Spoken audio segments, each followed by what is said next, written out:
Republican strategist Alex Castellanos and the Democratic strategist Paul Begala.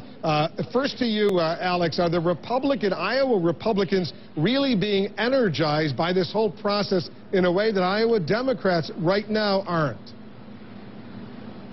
Well, I think the Republicans are certainly being energized. I was talking to a campaign operative today who was out at a rally for his candidate. He said, look, my relatives were there, my parents were there. They're undecided, but they're still going to all these rallies. He's trying to get them to vote for his candidate. The point is, Wolf, sometimes you look at surveys and you see a high undecided, 41% now in Iowa say they're still making up their minds. Sometimes it means uninterested. I'm being told this time, no, that these Republicans are energized. They're just waiting to see the movie end before they decide how to vote. Realistically, Paul, Iowa, which the president carried 4 years ago, is it doable again this time around? Oh, absolutely. It's a classic toss-up state. I think Yellen's reporting is very accurate. The woman that told her, if there's 6 swing states, Iowa's one of them. If there's 12, Iowa is one of them.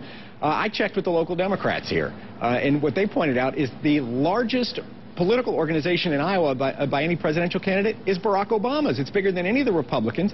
They have held over 1,200 volunteer training sessions all across the state. They made 300,000 calls into volunteers for a candidate who's unopposed in my party. So actually, I think the Republicans seem actually a little disappointed with their field.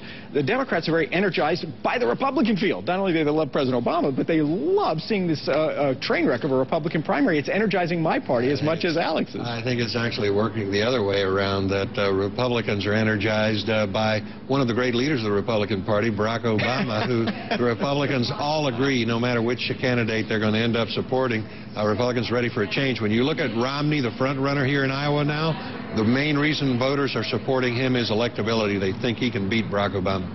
And look at this new ad, Paul. I want you to watch it closely, Alex, you as well, but I'm going to come to Paul out of this. And watch this new Romney campaign video.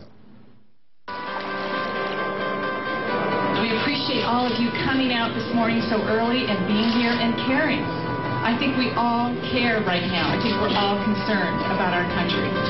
I believe in him. I believe he has the experience. I've seen him in every situation. I've seen him as a husband, as a father, as a governor, and as a successful businessman. Everything he does well. And he does it with his heart and his commitment. If there's ever a time where this country needs someone like Mitt Romney, it's now. This election is about more than just replacing a president. It's about saving a vision of America. You know, when I saw that video in its entirety, Paul, it sort of reminded me of the videos you see at a convention, like the Republican National Convention that's coming up. It may be premature, but that's the impression I got. What did you think? Well, it sounds like the Romney campaign is getting research that suggests maybe voters think that their candidate has the heart of a pink slip. But he has a great wife. Mrs. Romney is the one with the real personality. She's impressive. I hear great reports from her on the stump. She's terrific in these ads and videos.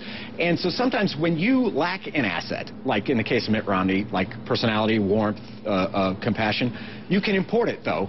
And you do have to give him credit. He is seriously overmarried. She is as good a political spouse as I've seen. Very impressive. She is impressive. I got to say, go ahead, Alex. No, I just got a chance to know him last campaign. I worked for the Romney campaign last time. And certainly Romney has the personality of a CEO, and people know of his accomplishments. He knows how to run an economy. He knows how to create jobs. Companies like Staples turn around impossible situations like the Olympics during 9/11, but they don't know the guy. And, you know, a woman like Ann Romney is not married to a block of ice. She's married to a guy who's raised a great family. They're a wonderful couple. And it is important because I think family tells you something about values. It tells you what a guy believes in. And Mitt Romney, one thing we know is faith and family are very important to him. They're the core of his conservative principles. So I think that's a message. They're trying to own the word family, and they should, because it's kind of who they are. Is he different this time, Alex, than he was 4 years ago? You know, I've seen him run a better campaign, and I've seen him run as a better candidate. I think he's more comfortable out there on the campaign trail. Plus, this election is in his wheelhouse. You know, last election, it was about Iraq, it was about an economic meltdown, it was about a little bit of everything. This election, we know what it's about. It's a country that's bleeding jobs, a government that's spending money we don't have, and that's Mitt Romney's wheelhouse. That's why I think voters in Iowa tell you who's the most electable candidate against Barack Obama, and they say it's Mitt Romney. You know, I just read your piece that you posted on the Daily Beast. This jumped out at me, Paul. The reason the cream of the GOP crop is sitting out 2012 is not because they're worried they can't beat Obama straight up. It's because they're worried that their base is so crazy, they'll be dragged so far to the right in the primaries that Obama will capture the center in the general election and make it impossible for them to win. Go ahead and explain what you have in mind.